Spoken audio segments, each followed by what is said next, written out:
কেমন আছেন আপনারা? বহুদিন দেখা সাক্ষাৎ হয় না, কি করে এখন থেকে আসবে পারো না, ভালো হয় ঢাকা থাকি বা হবে না হবে জেল খায়, ঠিক না?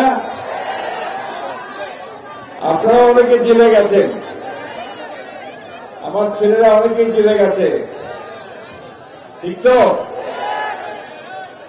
ইনশাল্লাহ এখন আর জেলে যেতে হবে না।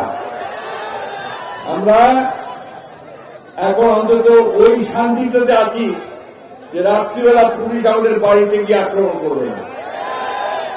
অন্তত এইটুকু শান্তিতে আছি যে আমাদেরকে আপনার ওই ক্ষেত বাড়িতে, ধান বাড়িতে অথবা গাছের উপরে বসে থাকতে হবে রাত্রিবেলা, ঠিক না? এটা আমাদেরকে গত 15 বছর ধরে এই অবস্থা আমাদেরকে খারাপ করেছে। এই যে ভয়ানক একটা অবস্থা যে আমরা একটা ভোট দেওয়ার জন্য, একটা ভালো থাকার জন্য, কম দামে খাওয়া পাওয়ার জন্য, অথবা আমাদের মা বোনদের জন্য শাড়ি কাপড় কেনার জন্য আমরা একটা ভালো অর্থনৈতিক অবস্থা চেয়েছিলাম, তাই না? আমরা 1971 সালে এখানে সবাই বেশিরভাগই হচ্ছে যুবক, তারা 71 সালে যুদ্ধ দেখে নাই। অনেকে আছেন প্রবীণ যারা 71 সালে যুদ্ধ দেখছেন।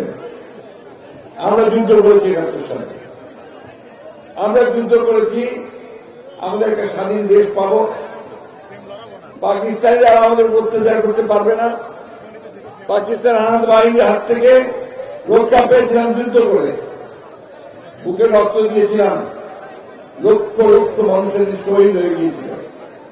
আমাদের হিন্দু মুসলমান ভাইরা আমরা ঘর বাড়ি ছেড়ে ভারতে চলে গিয়েছিলাম, আমরা সেটা ভুলি নাই।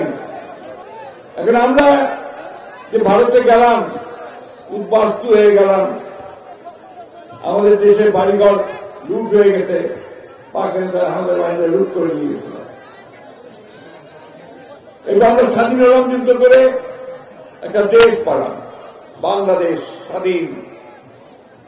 আমাদের মনে আশা ছিল, ভরসা ছিল যে শেখ মুজিবুর রহমান আমাদের বড় নেতা, তিনি আমাদেরকে পাকিস্তান থেকে এসে একটা সুন্দর দেশ দিলেন, শান্তির দেশ, যেখানে আমরা পরস্পরের সঙ্গে ভাই ভাইয়ের মতো বাস করব, তাই না? দুর্ভাগ্য আমাদের, আমরা সেটা পাই নাই।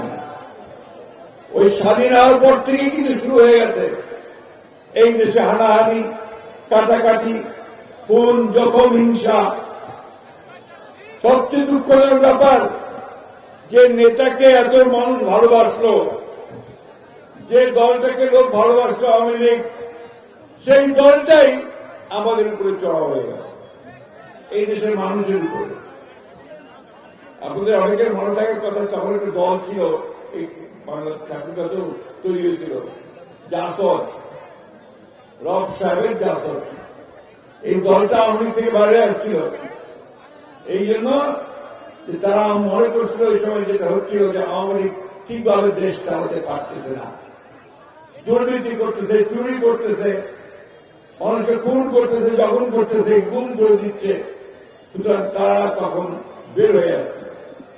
সেই জাসদকে তারা হত্যা করেছে প্রায় 30,000 মানুষকে ওই সময়, স্বাধীনতার পরে পরে। বাংলা যারা করছে, আমরা সেই বাংলাদেশটা পাই নাই যে আমরা চেয়েছিলাম আপনার 1971 সালে যুদ্ধ করতে। তো সেই সময় যুদ্ধের যে ঘোষণা তিনি দিয়েছিলেন, আপনাদের মনে থাকার কথা, পুরানো লোক যারা আছেন, সেই ঘোষণা কিন্তু রাজনৈতিক দল দেয় নাই, রাজনৈতিক ব্যক্তিও দেয় নাই। ঘোষণা দিয়েছিলেন শহীদ প্রেসিডেন্ট জিয়াউর রহমান। এই জন্য আমরা বলি যে স্বাধীনতার ঘোষক জিয়াউর রহমান ঘোষণা দিয়েছিলেন। সেই জিয়াউর রহমান যখন দায়িত্ব নিলেন, সেই জিয়াউর রহমান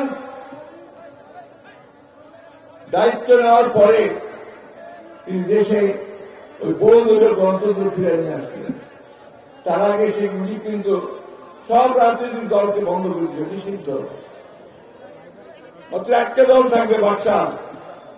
এই আমার সামনে এত সাংবাদিক ভাইরা আছেন, তো সমস্ত সংবাদপত্র বন্ধ করে দিয়েছে।